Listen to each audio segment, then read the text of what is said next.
बातमी हाती येते। तेलंगणाचे मुख्यमंत्री रेवंत रेड्डी हे सगळ्या मंत्रिमंडळातल्या सहकाऱ्यांसह गडचिरोली जिल्ह्यातल्या सिरोंचा तालुक्याच्या सीमेवर दाखल झाले आहेत। महाराष्ट्र तेलंगणा सीमेवरील गोदावरी नदीवर उभारण्यात आलेल्या मेडीगट्टा कालेश्वर प्रकल्पाची पाहणी करण्यासाठी हा विशेष दौरा आहे। या प्रकल्पातील काही गंभीर त्रुटी उघड झाल्याने तेलंगणा सरकारने याची गांभीर्याने चौकशी सुरू केली आहे। या सगळ्या परिस्थितीचा थेट मेडीगट्टा इथून आढावा घेतला आमचे प्रतिनिधी महेश तिवारी यांनी।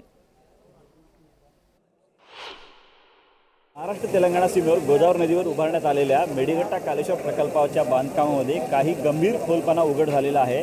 पिल्लरला भेगा पडणे, क्रॅक पडणे, त्यासोबतच तडे जाणे, सिमेंट काँक्रीट उखडणे अशा अनेक गोष्टी आहेत। 80,000 कोटी रुपयाचा गंभीर प्रकल्प हा जो मोठा प्रकल्प होता त्या प्रकल्पामधल्या अशा गंभीर त्रुट्या पाहता तेलंगणाच्या काँग्रेस सरकारने चौकशी सुरू केली आहे। आता आपण बघू शकता या ठिकाणी मोठ्या प्रमाणात प्रसारमाध्यमांची गर्दी दिसत आहे। तेलंगणाचे मुख्यमंत्री रेवंत रेड्डी या ठिकाणी थेट हैदराबादहून बाय रोड दाखल झालेले आहेत। त्यांनी 250 किलोमीटरचा पाईप वाहनातून प्रवास केला आणि इथं पोहोचले। त्यांच्यासोबत सगळे मंत्रिमंडळातील सहकारी आहे।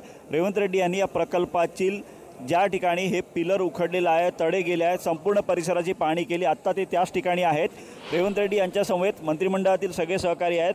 काँग्रेसचे पूर्णपणे 65 आमदार आहेत। ही चौकशी जी पाहता आता रेवंत रेड्डी पुढील काय भूमिका घेतात हे बघावं लागेल, कारण आता यानंतर ते आढावा बैठकसुद्धा घेणार आहेत। यापूर्वी त्यांनी चौकशीचे आदेश दिले होते, त्यानंतर काही ठिकाणी धाडी टाकण्यात आल्या होत्या।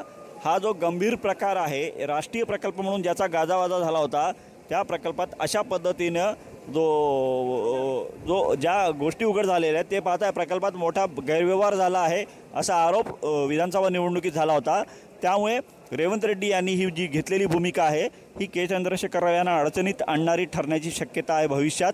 आता त्यासाठीच रेवंत रेड्डी ही स्वतः या ठिकाणी दाखल झाले आणि गेल्या काही दिवसापासून चौकशी सुरू होती। मात्र मुख्यमंत्र्यांनी प्रत्यक्ष या ठिकाणी भेट देऊन पाहणी केलेली आहे। दक्षिण भारताच्या राजकारणात यामुळे येणाऱ्या काळात मोठं वादळ उठण्याची शक्यता नाकारता येत नाही। महेश तिवारी, न्यूज 18 लोकमत, मेडीगट्टा कालेश्वरम।